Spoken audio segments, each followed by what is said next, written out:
तो हेलो दोस्तों, कैसे हैं आप सभी लोग। आशा करता हूँ आप लोग स्वस्थ होंगे, मस्त होंगे और अपनी पढ़ाई को अच्छे से कर रहे होंगे। तो अभी तक हमने जो 2-3 क्लास देखी वो थी फिजिक्स की हमारी। आज हम लेकर आए हैं केमिस्ट्री की क्लास, जिसमें डे 1 है और पार्ट 1 है हमारा। हमारे पार्ट का नाम है रासायनिक अभिक्रियाएं एवं समीकरण, यानी कि हमारा पहला पार्ट है आज। तो आज हम देखेंगे कि हमें इसमें क्या पढ़ना है। चलिए देखते हैं। तो हमारा आज का जो सबसे पहला टॉपिक है वो है भौतिक परिवर्तन। तो आज हम देखेंगे भौतिक परिवर्तन और रासायनिक परिवर्तन होते क्या है और इनमें अंतर क्या होते हैं, भौतिक और रासायनिक परिवर्तन। चलिए देखते हैं। तो भौतिक परिवर्तन क्या होता है।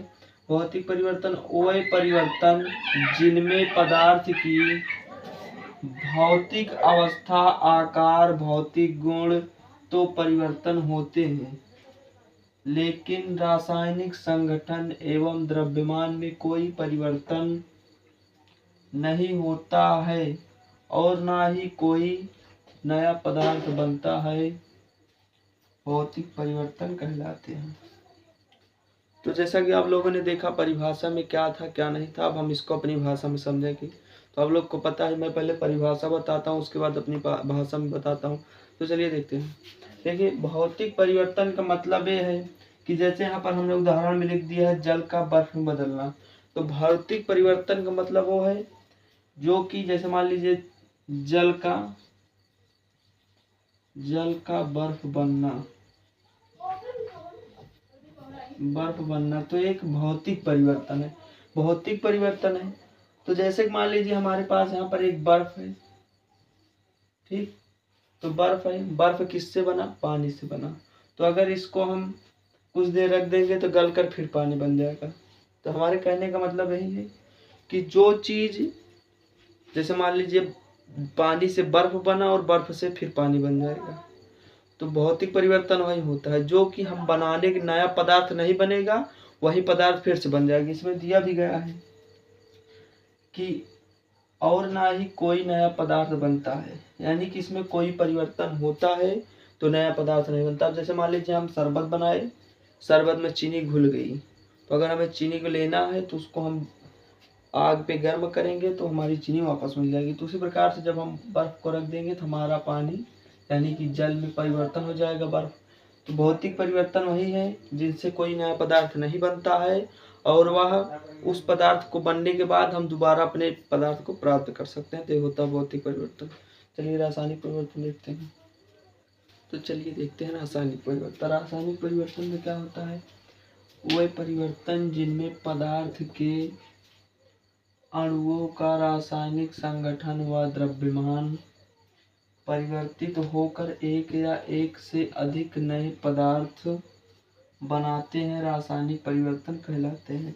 यानी कि भौतिक परिवर्तन में क्या होता है कि भौतिक परिवर्तन में कोई नया पदार्थ नहीं बनता है। रासायनिक परिवर्तन में एक या एक से अधिक नए पदार्थ का निर्माण होता है।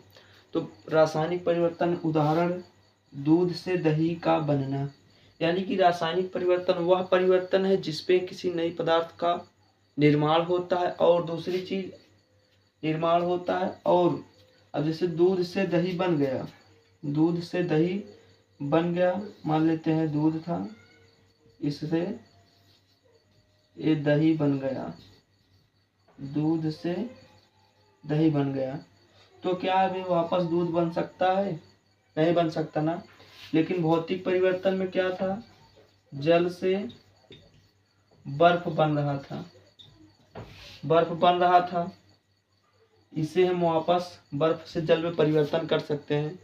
तो यही होता है भौतिक परिवर्तन और रासायनिक परिवर्तन में अंतर। भौतिक में क्या होता है, कोई नया पदार्थ नहीं बनता। अगर इसमें हम जैसे मान लो जल से हम बर्फ बना रहे हैं तो बर्फ से जल बना सकते हैं, इसमें कोई भी परिवर्तन होगा। अगर हम उसको 2 से 4 कर रहे हैं तो 4 से 2 कर सकते हैं। लेकिन रासायनिक परिवर्तन में क्या होता है, अगर ये दूध से दही बन गया तो दही से दूध नहीं बनेगा। यही होता है इनमें और इनमें अंतर। देखिए समझिए, मान लीजिए जैसे वाष्पन नहीं, छोड़िए उसको। तो ऐसे समझिए कि जो पदार्थ हम बना गए या निर्माण कर दिए, अगर वो अपने वापस उसी फॉर्म में आ सकता है तो भौतिक परिवर्तन होता है। अगर हम पदार्थ बनाए, नए पदार्थ का निर्माण हो गया और उस पदार्थ को हम फिर से अपने नए पुराने फॉर्म में नहीं ला सकते हो तो रासायनिक परिवर्तन होता है, ठीक ना।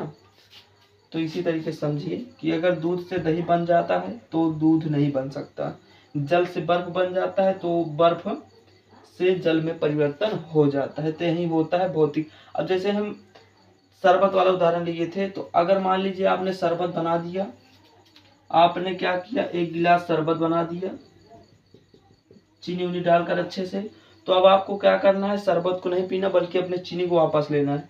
तो आप क्या कीजिए, इसको बढ़िया भगोने उगोने में रखकर आग लगाइए, इसमें नीचे आग पर रखिए, तो क्या होगा, इसमें वाष्पित होकर जो पानी रहेगा भाप बनकर उठ जाएगा और जो आपकी चीनी रहेगी वो बच जाएगी। तो ये होता है भौतिक परिवर्तन।